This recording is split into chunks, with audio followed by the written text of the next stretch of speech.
Hello, stereotype breakers, and welcome to yet another episode of the Meaningful Conversations podcast.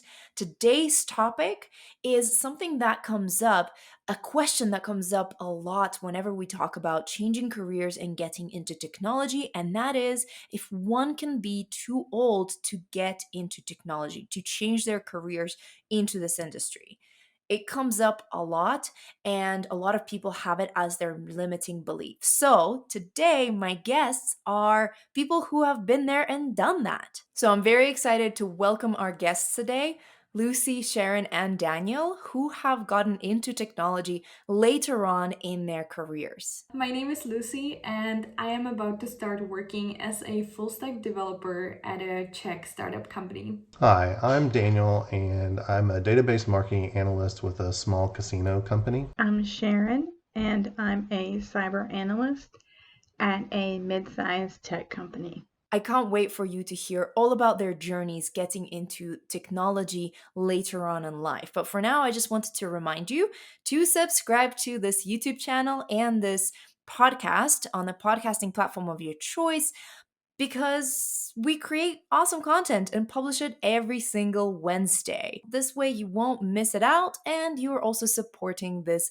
podcast, enabling us to create more content like this. We also have a newsletter that comes out every Thursday, which you can subscribe to using the link in the description, and we send it out with useful information every single week that goes along with the podcast episode of the week. So the podcast episode goes on Wednesdays. This goes on Thursdays, and it has a little nugget, a template, an exercise, or something like that that helps you deepen that knowledge essentially from that podcast episode. All right, without further ado, I want to get into the first question that I have for our guest today. And that is, can one be too old to get into tech? As someone who didn't start coding at a young age, I do believe that it is possible to learn how to code at any age. I have read many success stories written by developers who started coding when they were 50 or even 60 years old. They managed to learn programming, they managed to get their first tech job. So if they could do it, why couldn't others do it, right? So I do believe that learning programming is possible at any age. I don't think anybody is really technically ever too old to get into tech. I would actually be disqualified if that were the case. I would like to reframe this question as, is it possible to get into tech when you are older? Absolutely, it is possible. I've done it. I've met a lot of other people who have done it. As long as you are willing to put in the work and the effort to learn and grow, believe in yourself the whole time, it is possible to change careers and to get into IT. There's a need for workers in IT, especially highly skilled, educated workers. So there's opportunity.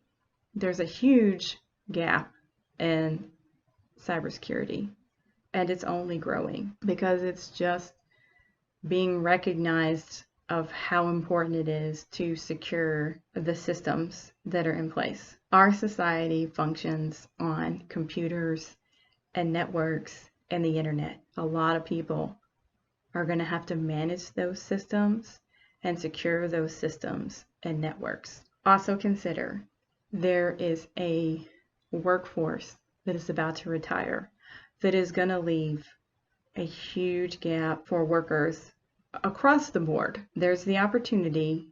You can make the change. You just have to decide and move forward. Moving on to question number 2, which is, how did you decide to start a career in technology, and how old were you then? Got into it when I was 42, and I'm 50 now. So I really don't think there's an age limit on any career. It's just a matter of having a much more diverse workforce. I actually had to change careers twice, and I say that because they were different areas of technology. It wasn't an instantaneous decision for me.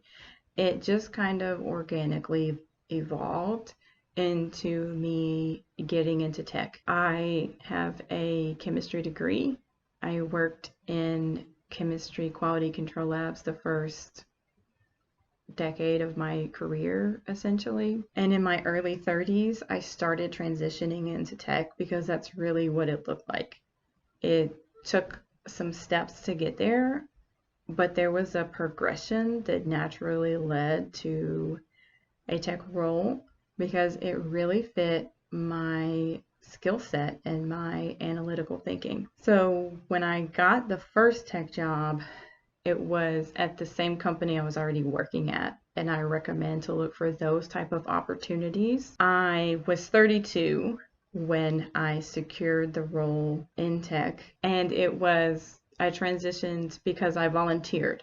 I volunteered and I did some tech projects, and I taught myself SharePoint, and then they came up with a database for lab information system management, and they needed someone who knew the business as a chemist, and I did. So I started by volunteering, and I learned the system. I figured out how it worked, and I did the setup that needed to be done, all while doing my chemist job. But that gave me the opportunity to secure a role when it came open. And I applied and I interviewed, and because I was ambitious and wanted the job and was already proving myself in that role by volunteering, they hired me onto that. So I definitely recommend to learn the role, get whatever criteria it is needed, and try to find something within your company and make a lateral move, so to speak, because you have some rapport with them already, and that will make things a little bit easier. Then I had to change again because that company, they decided to downsize and then to close. And the job that I had was very unique, and there wasn't another job like that here, and I wanted to stay where I was. So I had some friends who guided me, and it seems that cybersecurity would be a good option because there were plenty of jobs. There was a need, and I already had some quality systems admin experience, so to speak, is what you would have called it. And so I was familiar with the IT field already and how things worked, and it seemed like a natural progression. So I started studying for the CompTIA Security Plus, and I recommend having a plan to do that because that will make your studying easier, and you'll figure out what works for you and what resources you need to get to where you want to go. And make sure you learn the knowledge because you're going to be using it in the job. Don't just get it to get the cert. Learn it because they're going to expect you to know it. I was 38 when I finally secured a cybersecurity job, and it was a good move for me, but definitely having those certifications made all the difference. When I first decided to attempt switching my career, I was 27 years old and I was studying my master's degree at the time. I was looking for a career that would allow me to continuously learn new things and that would also allow me to work from anywhere. I didn't want to depend on one location. I wanted to travel a lot at that time, so I was looking for something that would get me a job anywhere in the world, or something that would allow me to work remotely. Those two things were the reasons why I first started being interested in switching into tech. Do you think your experience learning new skills and job searching was different because you were older? I do think my experience was different because I was older, in my early and mid to late 30s. I didn't have as much time as I did when I was younger because I'm a parent, a child to take care of. I had to work full time. And so, in the time outside of that is where I had to do my studying and do my job searching. And it made me be more strategic in how I went about doing things because I felt like I didn't have time to make mistakes. Now, I'm not saying that I didn't make mistakes or that you should make mistakes. But when you don't have as much time because you're making a change in your career, it tends to make you want to really focus and double down on what it is that you want to do and work to get there so you can get there as soon as you can. Having a mentor guide me really helped. And if you don't know anyone in the IT field, there are resources out there now. I recently saw on Cybrary that they revamped their whole program and now they even have mentors on there. Wow. Like now is a really good time. What I used, let me show you. Now I still recommend this book. I used the Daryl Gibson Security Plus Get Certified, Get Ahead study guide. I had to learn the terminology and the acronyms, and I would say there was a big learning curve. However, the more I studied, the better I got. And what I did is I tested my knowledge, always take the end of chapter quiz, and whatever I missed, I would study that. And then I would move on, and I learned the hard way that I needed to work in review sessions of the prior material, or else I wouldn't retain it. So the more I reviewed, the more I would remember. And he actually has a website and a great learning plan and a schedule. Especially, he even has like an aggressive schedule if you wanted to get it in X number of days. I don't recall the number of days. I recommend making a schedule, doing it every day, finding ways to retain it, because the goal is to get the certification and you've got to pass that test. So what I did is I made sure that I could pass the test and get a passing grade before I registered for the exam, because there is a fee, and I had to save for that fee over time. And having a plan and a schedule and a target was really helpful. Now my hand was forced because that company was closing and there was a timeline for when I had to get that cert, had to job search and find a new role so that I could keep earning a paycheck and having benefits and providing for my family. So find out whatever reason it is for you. This way you can be more strategic because you already have a lot of skills and you've probably already learned about organization and planning and time management. That was helpful for me, and I was more strategic about it. Learning new skills for the job market is really interesting right now, because when I first really got into school and everything in the 90s, basically you bought a textbook and that's how you learned the material. There was no real internet per se. So now there's so many tools that are at your fingertips. Literally, all you have to do is reach out and use them. Job searching was a lot different from my previous career because I did stage work, so you're pretty much on call for that.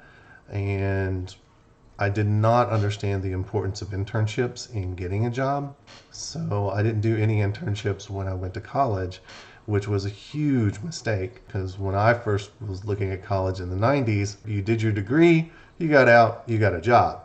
That's just how it was back then. Now, if you don't have an internship or some form of experience, you're going to be looking for a while. And now on to question 4, which is there a way to take advantage of your previous experience and knowledge? I used to work as an English teacher, so I would say that I have been taking advantage of my English when it comes to tech interviews. I live in the Czech Republic. Many companies that are in Czech have teams all over the world. So it is still important to have a decent English if you want to get into those companies. And in case of companies that are solely Czech-based, it is still important for them that developers have, a good level of English so that they can read and write documentation, for example. There's always ways to take advantage of past experience. One of my biggest things was I walked into software development and I actually understood the production flow a lot better than a lot of the software developers that were starting out did, and also much better than other people that were transferring from other industries.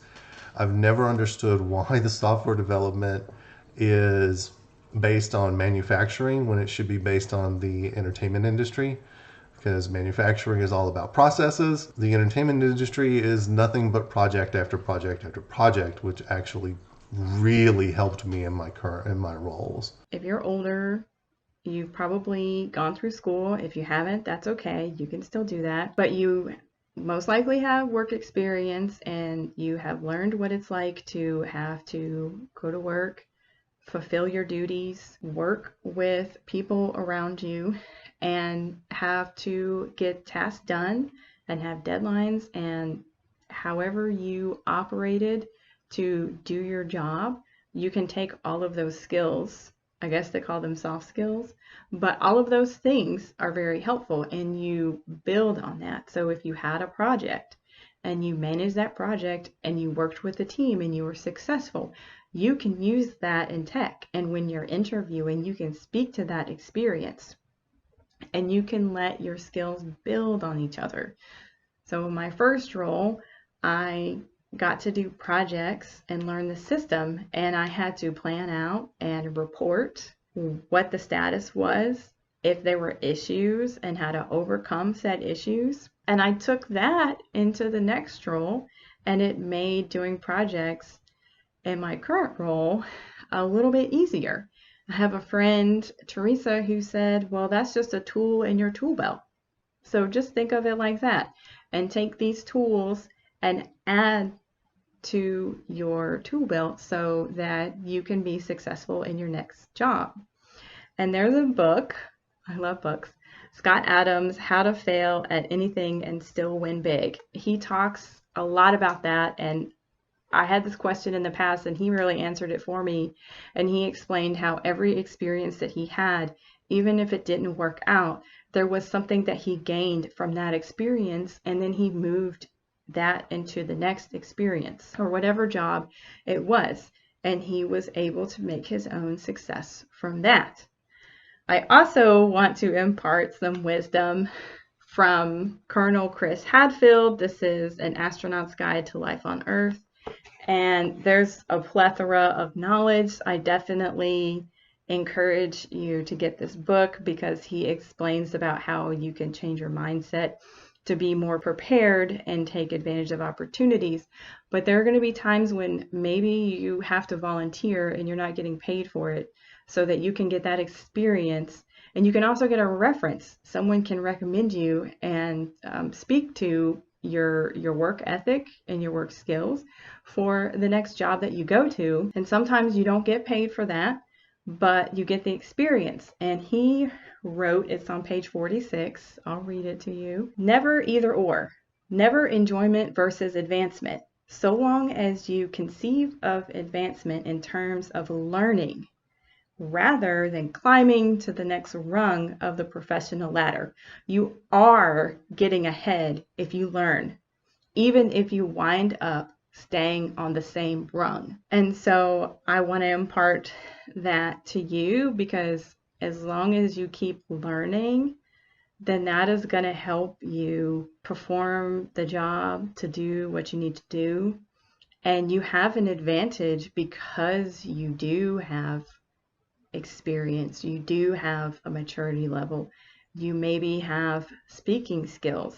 I joined Toastmasters in 2015, and my experience from that, I'm still in it, I'm still active, and I take that experience. I have a friend in Toastmasters and she says I take it to the bank every day, because the speaking skills, the leadership skills that I gained from that, and the confidence really helped me, especially when I was going through the interviews and the job fairs. I was doing that for like 2 years, and I was able to craft my message. And you have to sell yourself. And so when you can speak and be confident and contribute, then you'll be heard and your ideas will be heard and you'll be able to move forward. And my final question is, what advice would you give someone who is getting into tech at a later stage in their career? Advice I would give is just get out there and do it. You're not too old to learn new things. You can do this. It takes a lot to get out of your comfort zone. I am honestly really way out of my comfort zone doing this video right now. So just get out there, get out of your comfort zone and actually do it. I mean, there's nothing to be scared of. One of the things that I've found lately is about half of the people that are contacting me recruiters wise, they don't actually work in the tech industry. They're people that are looking for a person with a technical background to bring into a business role.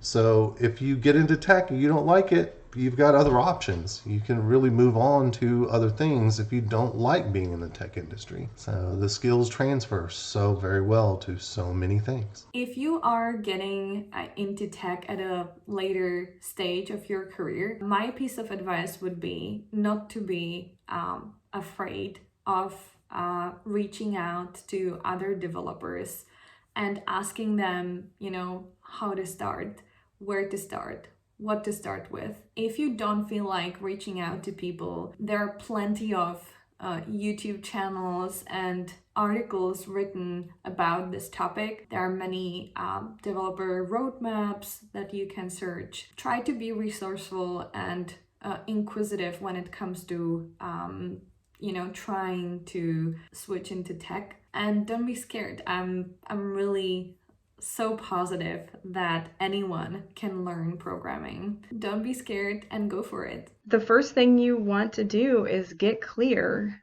on your why. What are your reasons?